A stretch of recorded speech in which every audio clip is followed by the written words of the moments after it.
Templo de Poseidón Hola, ¿qué tal, Paestum. maestra? Muy buenas tardes. Sobre mi video y proyecto le hablaré un poco sobre el templo de Poseidón ubicado en Paestum. En esta ciudad, Paestum es una importante ciudad grecorromana en la región de Italia. Está situada en el suroeste de provincia de Salerón, cerca de la costa, a unos 85 kilómetros de Nopales. Es uno de los barrios del municipio de Capacio. Ahora hablando un poco sobre el templo, es posiblemente dedicado al titular, o sea, Poseidón. Es uno de los tres magníficos templos conservados en la colonia griega de Paestum. Los otros son dedicados a Atenea, a Ceres y a Hera, realizados en piedra cortada en bloques regulares, unidos en argamasa con su propio peso. Nos encontramos con un edificio que se levanta sobre unas gradas formadas por tres escalones, del que el último escalón recibe el nombre de estilobato. Sobre este se levantan las columnas que soportan el conjunto del edificio. Al utilizar una determinada tipo de soporte, las columnas con su propio respectivo capitel y entablamiento que se le denominan de orden, siendo este el templo de orden dórico el más arcaico y sobrio de los tres órdenes que conforman la arquitectura clásica griega, junto al corintio y el jónico y el corintio, perdón. El templo presenta plantas rectangulares con 6 columnas en su lado más corto, que se podrá ver aquí en la ilustración, y 14 en los lados más largos, que está de este lado, el más corto y el lado más largo, dando como resultado un edificio algo más del doble de largo que su ancho. Al tener 6 columnas en su lado más corto, este tipo de templo recibe el nombre de hexastilo, mientras que por su planta, rodeado en su totalidad por una fila de columnas exentas, se denominan perptero.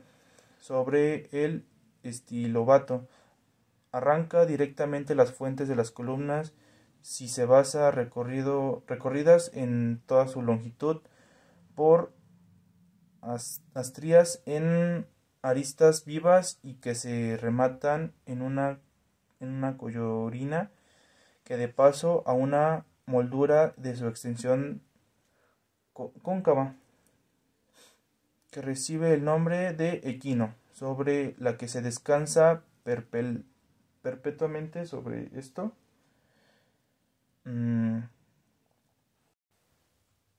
sobre los capiteles se levantaba la estructura, el entablamiento, elementos sencillos de transición, el friso dividido en dos elementos característicos del orden dórico, los triglifos, y los metapas, y por último la cornisa. Triglifos y metopas recorren de manera rítmica el friso y el triglifo encima de cada intercolumnio y otro sobre el capitel, mientras que debajo de ellos aparecía un elemento puramente decorativo, que son las gotas, un recuerdo de la época de aquellos esclavos que sustentaban las vigas cuando los edificios se construían de madera. Sobre el friso se levantaba la cornisa y el tejado a dos aguas, que da como resultado dos superficies triangulares en los dos cortos del templo, que se denominan como frontón, y cuyo interior el templo debió ir decorado con esculturas que hoy en día desaparecieron, al igual que las acroteras y antefijas, que remontan al edificio a lo largo y a lo ancho. del mismo. Respecto a la planta del edificio, ya hemos comentado que eran rectangulares. Y esta estaba dividida en tres partes arquitectónicamente diferenciadas y desempeñaban funciones igualmente distintas.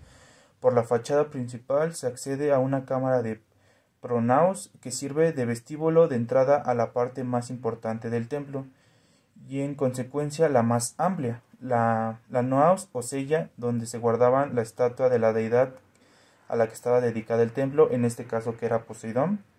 La cella estaba dividida en tres naves por dos filas paralelas de 7 columnas, cada una de ellas presentaba un segundo piso, también sostenido por columnas que daban mayor altura al edificio sin necesidad de romper la proporción de estas mismas. En el lado opuesto,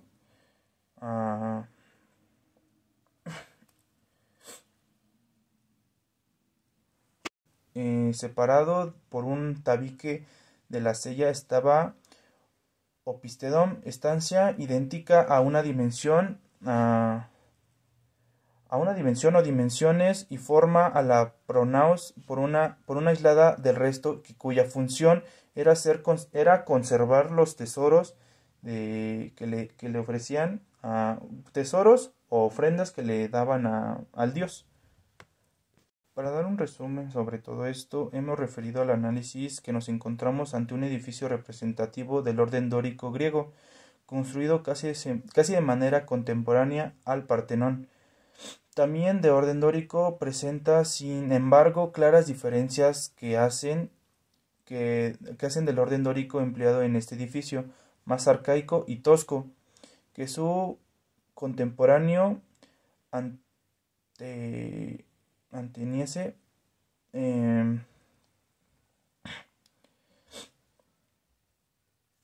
Así que la proporción resulte entre la altura y la dimensión de los fustes de la columna dota a los de un posteum, del aspecto monolítico y pesado del que carecen los del Partenón.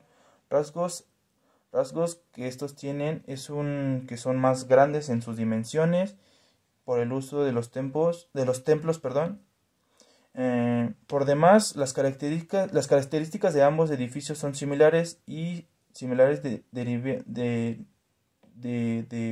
debieron ser también los problemas a los que sus constructores, como los depositaron de los tríglofos y métopas, que para evitar las esquinas de los edificios considerados de media métopa, para lo que se va corriendo progresivamente las distancias de las columnas, desde el centro hacia los extremos.